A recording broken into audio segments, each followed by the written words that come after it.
Hey folks, this is Monk here with Sofa King News, and we're talking to... Introduce yourselves for me, because this is for Sweet Sweet Lonely Girl. Hi, I'm AD Calvo. I'm the writer-director of Sweet Sweet Lonely Girl. I'm Erin Wilhelmi. I'm one of the actors in Sweet Lonely Girl. Awesome. Okay, so I'm going to start with you. Which actor are you? Because I get you're probably one of the two girls in the... I am the Lonely Girl. Okay, so she's the Lonely Girl. I guess that's debatable, but yeah, I'm Adele. I play Adele. Okay, awesome. And I did read up on this. It was very interesting. I always have to ask the first question, horror film. That's just, to me, that is like the most unique, suspenseful. What was the decision in that? What inspired this? To make a horror film or this particular horror film? This particular horror, because I've read up on it. It's a very interesting podcast. Well, I've been making trying to make horror films. It's to me, a challenging genre that I grew up loving in the 70s. I just devoured all things horror in the 70s. And I just find it a fascinating kind of world, and I love blending romanticism and horror together. And that's the Gothic romance, Gothic horror literature genre. And I love it in film, too. And I don't see that much of it.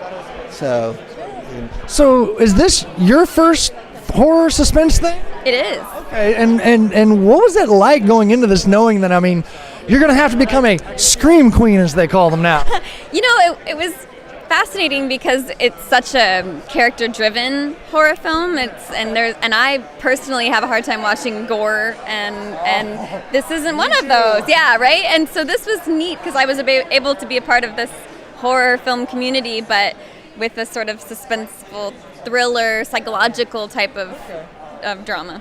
And I was going to ask you, so you went with the psychological. Is that, you're more into that than the gore, or what is your favorite type? I don't like gore. I feel like I just don't, it doesn't do anything for me. I get, the news is so depressing already. I don't need to depict blood.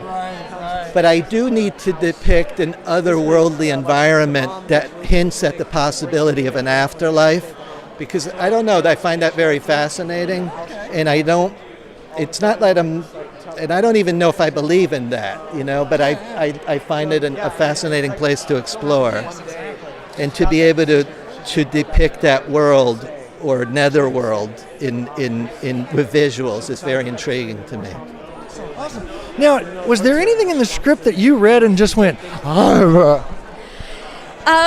Yes, I think the whole, well, I don't want to give anything away. I know. But there is a spooky sequence that I wondered, how are we going to do this? And Alex had some really cool ideas and references.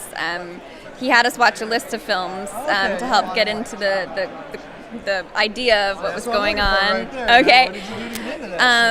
He had us watch. Well, I really loved watching the Match Factory Girl.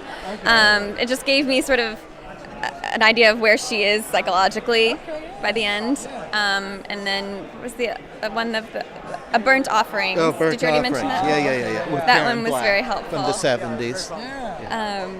Very good. And I like asking that question because you mentioned movies from like the 70s.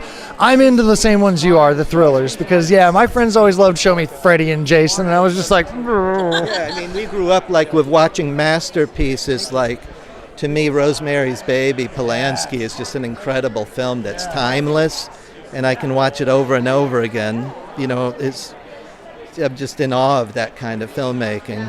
And even The Exorcist is just amazing. And the one that killed me is the Poltergeist, because I bring that one up because, when I was a kid, I was about Carol Ann's age when I first saw that from behind the couch of my parents, and that scared the daylights out of me. So I'm glad to hear you went with this. I liked Poltergeist, the first one. I remember, too, being very frightened by it as a kid, and I enjoyed that. I love all things with ghosts, I like the old classics too, like Legend of Hell House and just a big old space that's haunted, and I'm like all over that.